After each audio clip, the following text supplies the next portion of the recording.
Donald J. Trump, 45th President of the United States. Welcome, friends, or welcome back to Undercover Lies, the site that exposes the ins and outs of the betrayal of the traitor Donald J. Trump and his cronies on January 6, 2021. They continue to try to destroy democracy to this day, and that is why we created Undercover Lies, to expose the nature of the beast. The beast, of course, being Donald J. Trump. Today's expose will be on Rudy Giuliani, the person who came up with the whole damn big lie idea that the election was fraudulent. But more on that later. First, let's delve into Trump's week of woe.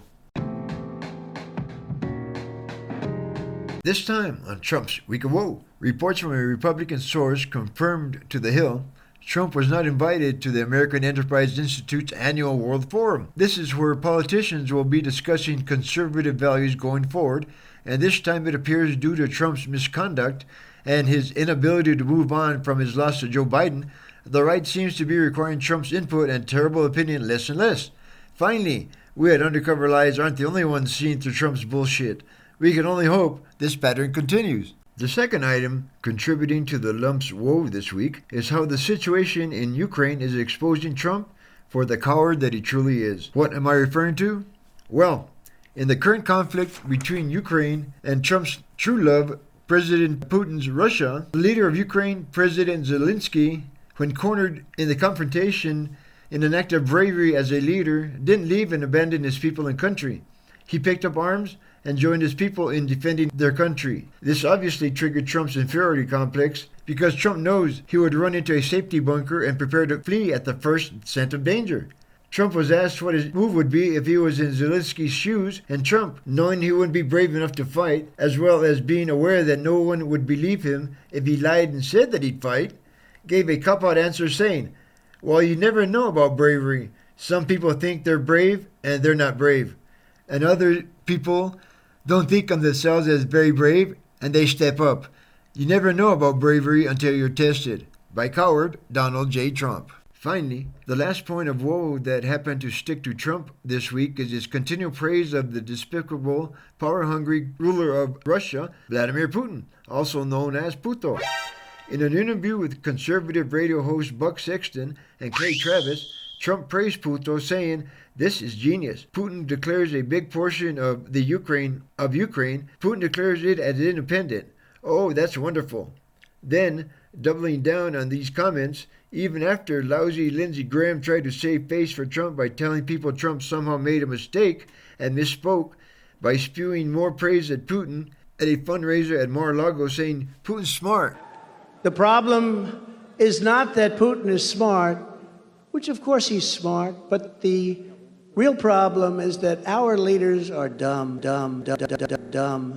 He's taking over a country for $2 worth of sanctions. I say that's smart. He's taken over a country, really a vast location, a great piece of land with a lot of people, and just walking in. Trump is now trying to walk back these comments of calling the people of Ukraine great, even after withholding aid from Ukraine when he was in office to the tune of over $400 million. So friends, that has been Trump's week of woe. How was your week? Next week we'll once again look at Trump's week of woe. But in the meantime, let's look at our new segment called Traitor's Row. This week we're venturing deep into the tomb that holds this ghoul's history. The ghoul Rudy Giuliani. Rudy Giuliani was the 107th mayor of New York City and now a disbarred attorney for Southern District of New York, but became a key and prominent player in MAGA and Donald J. Trump's attempted coup on January 6th. For all his loyalty to Trump and betrayal of his own country, he's got nothing to show for it. He's lost his credibility, been disbarred, and been tossed into the gutter. In fact, though he stuck by Trump's side at every turn, Trump shafted him and refused to pay Rudy for most of his work. Rudy lost it all for nothing. But let's look at how he got here. Rudolph William Louis Giuliani was born May 28, 1944 in New York City. Upon graduation from law school, Rudy clerked for Judge Lloyd Francis McMahon, District Judge for the Southern District of New York. Like Trump, Rudy did not serve in the Vietnam War. He was classified as A2 and essential civvy as McMahon's law clerk. Then reclassified as A1, but received a high 308 draft number and was not called up for service. Rudy served as U.S. Associate Attorney General from 1981 to 1983, and then the U.S. Attorney from 1983 to 1989. He led the 1980 federal prosecution of New York City mafia bosses. Shortly after, Rudy led a failed campaign for mayor of New York City in 1989, but tried again and succeeded in 1993. Then he was re-elected in 1997, while campaigning in a tough-on-crime platform. During his term as mayor, Rudy led a civic cleanup in 1994 through 2001. This focused on the broken windows theory, which tried to promote so-called family values by removing panhandlers and sex clubs from Times Square. He was credited with the falling of crime rates, but of course later, critics argued that other contributing factors were at work. Rudy made a name for himself as America's mayor for his actions after 9/11, particularly by Oprah Winfrey at a 9/11 memorial service, which was held at Yankee Stadium on September 23, 2001. This was for pulling the city together, supposedly. A civic rights activist said, "Rudy didn't bring us together, our pain brought us together, and our decency. We would have come together if Bozo was our mayor. Rudy is just power hungry." Al Sharpton was right on the money saying Rudy is power hungry, as he still has that quality today. But he was wrong on one thing, as Bozo the Clown was already New York City's mayor, the Ghoul Giuliani. Giuliani exaggerated his role after 9/11, casting himself as a hero for political gain. This worked, as he doubled his assets and net worth, as well as gained various accolades, including honorary knighthood, KBE, by Queen Elizabeth, February 13, 2002. Time Magazine's Person of the Year, December 24, 2001. With all these awards, and of course, despite my opinion, some could believe Rudy is worth his salt as mayor. But Rudy threw all this away and made himself look like a fool and a circus clown after Donald Trump's presidential election loss of 2020. In the winter of 2020, Rudy decided to betray his country in all he had done, and he did this for Trump's benefit. He gave the idea of contesting the legitimate election as fraudulent, although having no right or evidence of fraud.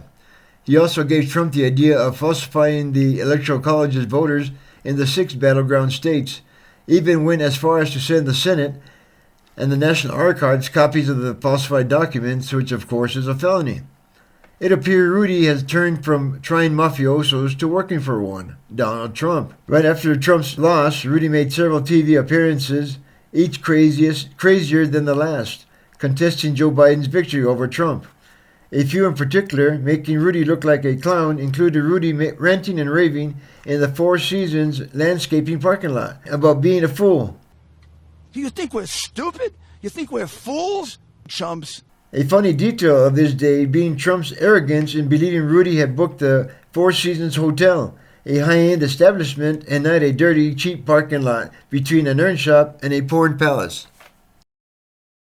Another of Rudy's crazy stunts is his interview in which Rudy sweated out all his hair dye and about a fifth of cheap vodka. Finally, Rudy broke stride and win in a Michigan voter fraud hearing which was heard around the world, literally. I will ask that he be disciplined for that.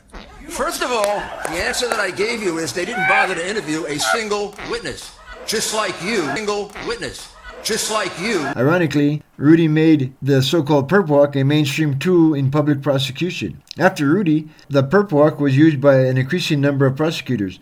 The irony is found in the fact that Rudy may be doing a perp walk of his own very soon, hopefully. Being a lawyer, Rudy was quite aware the actions he took in the name of Trump's attempted coup were highly illegal, if not downright treasonous. But he took steps and told Trump to do it anyway.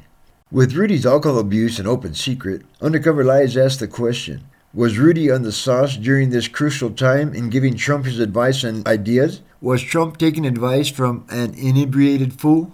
Rudy may have once been respected in the political arena, but not any longer, especially after a certain compromising situation during the pandemic with an actress playing the role of Borat's daughter. After the pair retreated to a hotel suite for drinks, at the suggestion of the actress, which must have perked up a little more than just Rudy's attention, because after the doors were closed and Rudy's recorder was removed, Rudy lay on the bed, fiddled with his untucked shirt, and reached into his trousers. Suddenly, in the heat of the moment, Borat ran in the room and exclaimed to Rudy, "She's 15, she's too old for you." Rudy later commented on this rendezvous saying, "I was adjusting my mic," even though Rudy's microphone had been removed prior to the situation occurring. At first sounding like a poor excuse to try and explain away Rudy's misconduct, reports allege there may have been some truth to the statement, as they say Mike is a name Rudy gave to his tiny genitals. This shows Rudy is always ready to please himself and always has his own desires in hand, no matter the situation. But I digress. The ghoul, Rudy Giuliani, has many different faces, none of them any good. At one point, Rudy may have had the credibility, but he has lost it all, along with his license to practice law, all for Trump's benefit and his attempt to take America for himself. Now he's broke, lost, and a living, breathing symbol of Trump's bumbling failures and unprofessionalism. Though Rudy, through his attack on democracy, has lost it all for his actions, he deserves that punishment and much, much more. Rudy's story continues today, but we will be watching and keeping tabs till he faces justice and accountability. There's plenty of illegal actions, malpractice, and misconduct that Giuliani engaged in, including improper dealings with Ukraine, extorting them into helping Donald Trump stay in office by telling Ukraine to find any dirt they could on the Biden family, which ended up leading to a farce of an impeachment for Donald Trump. There's plenty of other links between Rudy and Russia, but that's a video for another day. Thank you for joining us today on Undercover Lies, on our deep dive for Rudy Giuliani, America's Traitor. If you enjoyed what you saw or what you heard today, please consider hitting the subscribe button below. As well as if you liked it, hit the like button and leave a comment if you'd like to express anything. But please be civil. Thank you, and remember, America needs your vote.